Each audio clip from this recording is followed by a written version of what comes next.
believe it or not, this isn't the first movie review I've done, as I originally reviewed the Kingsglaive Final Fantasy movie back when it originally came out. Yeah, Sony didn't really like that, which is why you can't see the review in most countries anymore. But with Mortal Kombat being somewhat of an important film when it comes to game adaptations, I just had to watch it and give my opinions on it. To set the mood of how I went into this, I watched this movie with some friends, there was pizza and booze involved, and we generally enjoyed ourselves because we didn't take the movie too seriously. And this is how I would recommend watching this movie if you're going to. Being a child of the 90s, I grew up with the original Mortal Kombat directed by Paul W.S. Anderson. Its sequel, Mortal Kombat Annihilation, has been seen as a massive disappointment and a black mark on the series as a whole, making the movies a bit of a hit-or-miss affair. With this latest movie, directed by Simon McCoy, movie audiences will get a view of the Mortal Kombat mythology in a way that's a bit more in line with its game counterpart, and while definitely better than the abysmal showing that was Mortal Kombat Armageddon, it isn't without a few major stumbles of its own.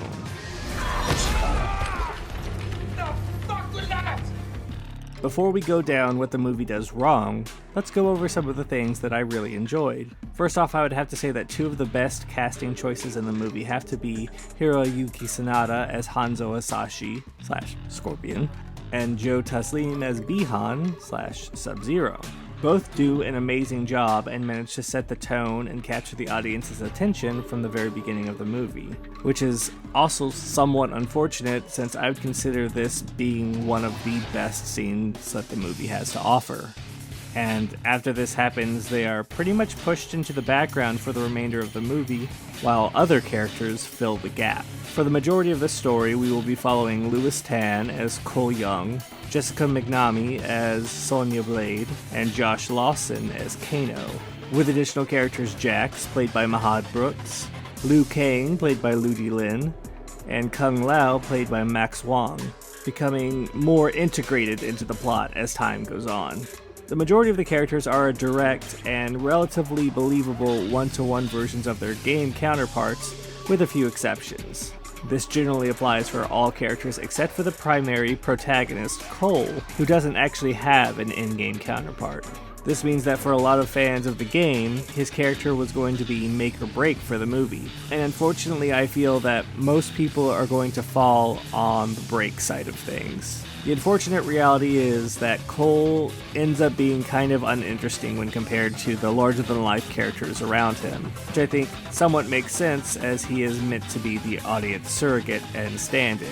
But he's also a bit one-note as a character and doesn't really get any particular moments that have him come across as unique or interesting. There is an attempt to make him and his family the emotional center of the film, but unfortunately that emotion never really anchors itself, and I never found myself emotionally invested in Cole or his arc, despite being the center of the film. The rest of the main cast generally do have their own character arcs of some kind, and were usually more enjoyable to watch. Josh Lawson's Kano was a standout and probably the most fun part of the movie, and Max Huang's portrayal as Kung Lao, while mainly sticking to the background, was pretty spot on. If one or both of these characters were on screen in the movie, I was generally having a bit more of an enjoyable time watching it. For its plot, the movie mentions that there is a tournament between different realms of existence, and 10 of these tournaments must be won in a row for one realm to take over another. This shouldn't be real news for anyone who has played the games or have seen the original movie, as this matches with the plot of both of them. But what is somewhat odd is that we never actually see this tournament in this movie. Instead, we learn that the main antagonist for the movie, Shang Tsung, and his warriors are somewhat cheating by trying to eliminate the warriors of Earth in a move to prevent them from having any fighters available when it comes time for the tournament to actually begin. While this is a way to shake up an already established formula, it does raise several questions about the tournament and the Elder Gods that run it, but these questions are never actually delved into or attempted to be answered. Similarly, the majority of the antagonists don't receive much in the way of backstory, or are provided elements that make their game counterparts endearing. While most fans won't mind that too much with certain characters, since it seems that the writers of this movie decided to try and go to the bottom of the barrel and grab the D-list characters specifically for this reason, this is pretty unfortunate in certain circumstances, particularly with fan favorite character Molina, who, while in the film, is any information ever presented about her. Now, this next part will have a few movie spoilers, so if you don't want this part spoiled for you, please go to the timestamp below. I'll give you a moment. You gone? Okay, good. The reason this becomes somewhat problematic is because almost all of the antagonists in the movie, save Shang Tsung, are killed off in the third act in a way that is, sadly, pretty anticlimactic. While I think that having some of these characters die gradually throughout the movie would have been an interesting way to raise the stakes over time, having them all die so quickly ends up lessening them as a threat. And even if some of them are brought back to life in the future, their quick deaths cheapens any sort of catharsis for seeing them get their comeuppance. This will definitely be the case for the aforementioned character Molina, since it felt like the movie was trying to create some sort of rivalry between her and character Sonya, only for it to be very quickly quashed, along with just about everything else in the movie's blitz-paced third act. Where the movie suffers most is in its pacing, particularly its act structure. The first act is enjoyable as you get all of the characters together and find out who is who and how they are connected to each other, before slowing down to a crawl in its second act, where a lot of training and character development is meant to happen, which I could understand if there had been an exciting payoff for what was built up. The third act of this movie suffers the most when it comes to pacing, as it's where everything ends up being tied up as quickly as possible, and it moves way too fast.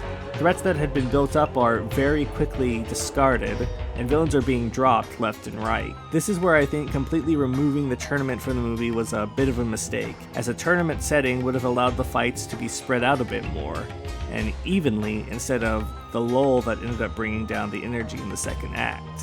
In the end though, this is a Mortal Kombat movie, so its fights and its effects are going to be really important to get right, and in that regard, it's a bit of a mixed bag.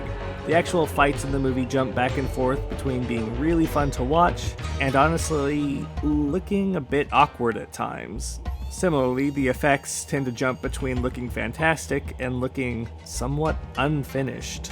If I were to summarize this movie, I would call it uneven. There are parts that work, such as the casting, and then parts that don't, such as the movie's inconsistent tone and pacing. And in the end, the movie is okay, but not one that I would necessarily recommend to anyone but the hardcore Mortal Kombat fans.